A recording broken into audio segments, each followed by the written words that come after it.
Dear friends, ministers, and excellencies, I'd like to begin today by saying thank you. Thank you to all of our guests who have joined us to celebrate the United States Independence Day today. Let me start, however, to take a minute and to also thank the Botanic Garden and its director, Hervé Siniarv. Hervé and the Botanic Garden graciously provided this beautiful location for us to celebrate our 245th birthday. The garden is actually hosting the embassy all month long as part of its Embassy of the Plant Kingdom series. So today, we officially open American Month at the Botanic Garden. The U.S. Embassy is proudly sharing various elements of our country's biological and cultural diversity. And as part of this endeavor, we're excited to present an exhibition called Pollination Investigation. And I think you can see it over here. It's a series of panels with information on them. This exhibition was developed by the Smithsonian Garden in Washington, D.C., and is presented in Estonian, English, and Russian. It explores the unique relationship between pollinators and plants and runs through July 31st. So we're extremely grateful that the Botanic Garden offered us their venue to highlight that topic. So thank you, Hervé. So this year's event. For those of you who have attended one of our 4th of July celebrations in the past, you'll notice that this one is a little bit different. First of all, it's smaller. And I'm talking by American standards, this is a small event. We would have loved to invite every single one of our friends, colleagues, and partners, but we're still living in a world in which gathering in that large number that we traditionally do just isn't advisable. And so we make do, holding a smaller in-person event. But we also remember those we wish could be here. We will be sending them all a small token of friendship along with an invitation to visit American Month here at the Botanic Gardens throughout July. And although the festivities may be on a more modest scale, we at the U.S. Embassy nevertheless feel grateful. We are grateful to hold this celebration at all. We're grateful as guests of Estonia, which has managed to weather the pandemic comparatively well. And we are grateful for declaring our independence 245 years ago, which brings us here today. In 1776, the signing of our Declaration of Independence was marked with band music and concerts across the 13 states. And I'm happy to say that today we're going to enjoy that same tradition with the U.S. Army Europe and Africa Band that has traveled here today from Germany. So technically, our Independence Day commemorates our nation's birth with the signing of the Declaration of Independence in 1776. But of course, at its core, the 4th of July is an annual celebration of the principles of freedom and independence. For myself and Americans at the U.S. Embassy, we're proud of our freedom and independence. We're proud of how our democracy has grown and become more inclusive since 1776. But we also know it has faced difficult tests throughout our history, and that we will face difficult tests in the future as we continually strive to achieve what our Constitution called a more perfect union. While we are proud, sometimes, however, I think it's fair to say that we take it for granted that our freedom and independence will always be here. Before I arrived to Estonia, I spoke with many Americans who had served here in the past, and a common theme in their experience was clear. It was their admiration that Estonians know that freedom is not permanent, it can be taken away, and that it must be constantly and vigorously defended.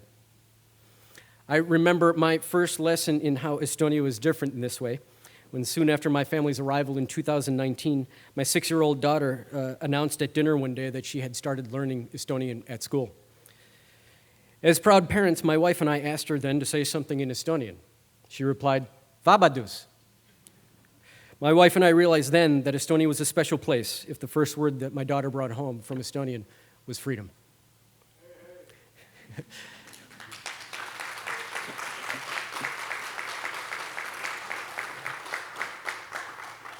Most recently, last week, I was honored to observe the Victory Day celebrations in Paide. At that event, General Utegi spoke eloquently about how Estonian grandparents who had lived in independent Estonia kept alive the idea of an independent Estonia, and how his generation, inspired by their grandparents, took back Estonia's freedom and independence 30 years ago. We then watched the parade of the Kaitseliit. Marching past the president and prime minister were Estonians from all over the country, men and women, old and young, a military force the likes of which I had never seen before. They were the faces of Estonians from all walks of life, ready to defend Estonian freedom. About a month earlier in May, the United States and Estonia conducted the combined joint exercise Swift Response. And a key element of that exercise was the U.S. 82nd Airborne Division parachuting into Estonia direct from the United States. It was an amazing thing to behold. On the morning of May 7th, the paratroopers boarded airplanes at Fort Bragg in North Carolina in 25-degree weather.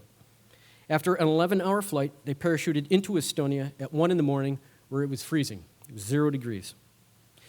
Their Estonian training partners that night were from the Estonian Defense League, the Kites Elite. Kites Elite met them in the woods outside of Nurmsi in central Estonia. Thus, those Kites Elite who marched in the parade in Paide last week, they should know that the United States stands with Estonia and that the United States is not as far away as it seems.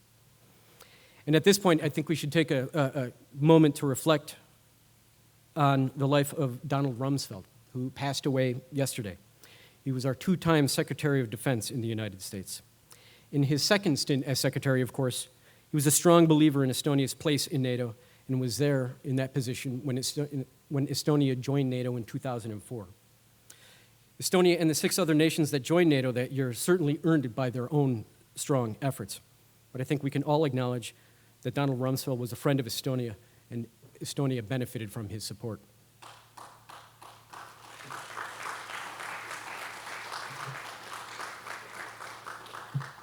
So, looking forward, we're proud that U.S. Estonia security cooperation continued throughout the pandemic, but we must admit that the last year, it's been a challenge for all of us.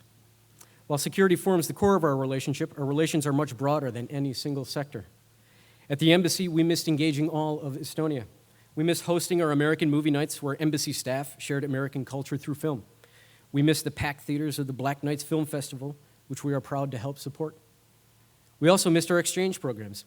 In 2019, before the pandemic, the U.S. Embassy sent over 500 Estonian students and professional exchange participants to the United States. We hope to get back to those numbers soon.